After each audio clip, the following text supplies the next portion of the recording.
My name is Erna Solberg. I am the Norwegian Prime Minister. Norway and its 5.4 million people offer a compassionate and effective model in the way it's responded to COVID-19, putting humanity at the center. As of early June, 238 people had died, much lower than in many parts of the world. In parallel, is contributing to the global development of life-saving treatments. I'm Chau, and in this part of this special interview, it's my honor to speak with Prime Minister Erna Solberg about science, solidarity, and leadership. This interview is a partnership between the China Current and She, the community, conference and movement that's leading the global fight for gender equality. Prime Minister, Norway has pledged $1 billion to the global COVID-19 response, and the focus of your funds will be on the development of a vaccine. This is a health emergency, but it's one that also carries enormous economic and social dimensions. So will a vaccine be enough to turn the corner? I think the vaccine is an important starting step to get into a more normalized situation. I think we need a vaccine to make sure that we can go back in the same way as we used to work, that we can cut out the social distances, that we can take care of vulnerable people in our society.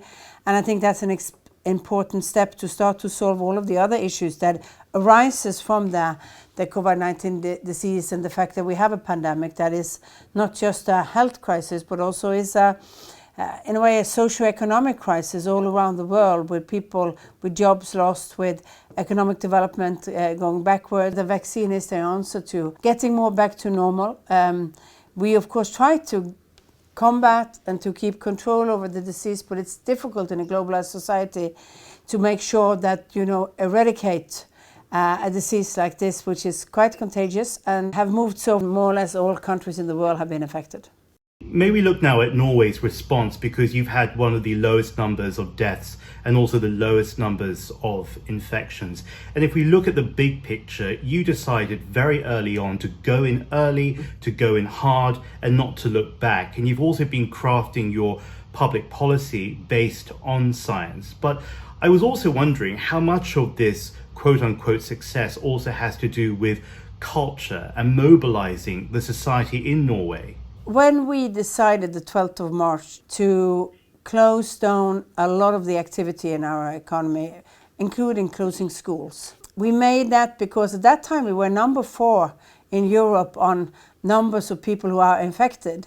We had this very quite rapid rise in the beginning due to the fact that it coincided, arrival of the sickness in Europe coincided with a winter holiday in Norway, and there was a lot of people going to Austria and northern Italy to ski, and we got a large influx of people coming back being ill. So in a way, we started early, but we had a high number of people who were infected at that time.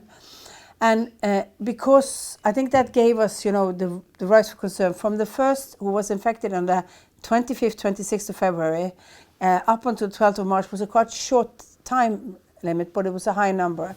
So when we closed down, I think we got control over the disease quite rapidly. I think reason why we did that is, well, it's at least twofold, if not more. I mean, yes, we did strict regulations, especially on some of the person-to-person services, on bars not being open, schools being closed.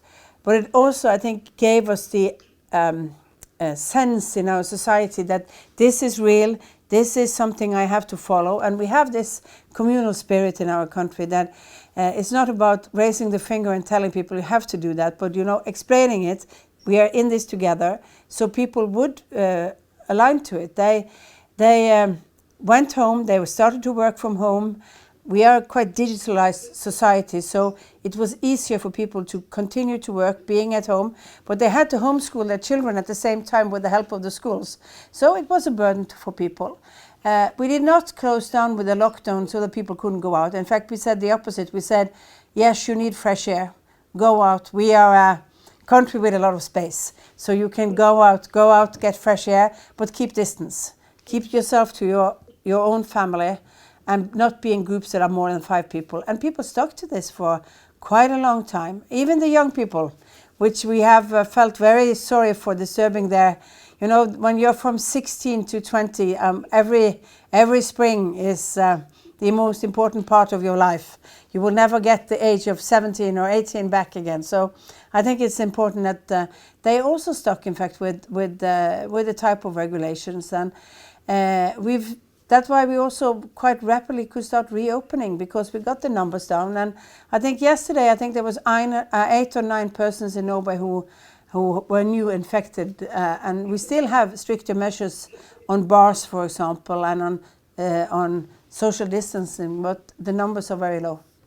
If we look back to last September, you were at the UN General Assembly and you launched with Germany and Ghana the Global Action Plan, which aims to speed the work of the Sustainable Development Goals to the year 2030, and I suppose even far beyond that as well.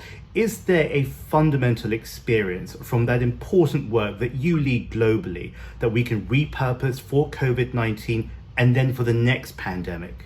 The understanding that health issues is affecting all other sectors, that issues are interlinked. When we talk about the Sustainable Development Goals, we often talk in sectors. We talk about education, we talk about health, but they are all interlinked.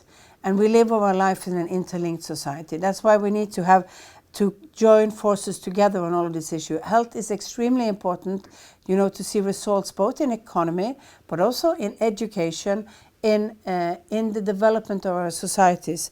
And that's why investment in health is an investment in a fairer and more inclusive society.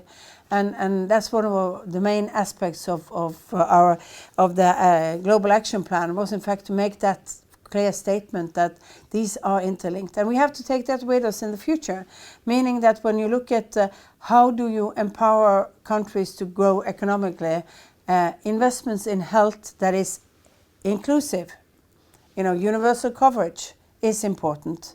Education is important, because there's the impact between education and health is very big, especially in poor countries. If you have a better health system, you will get more young people who can finish and go through school, but it will also reproduce itself in a better health situation in the future.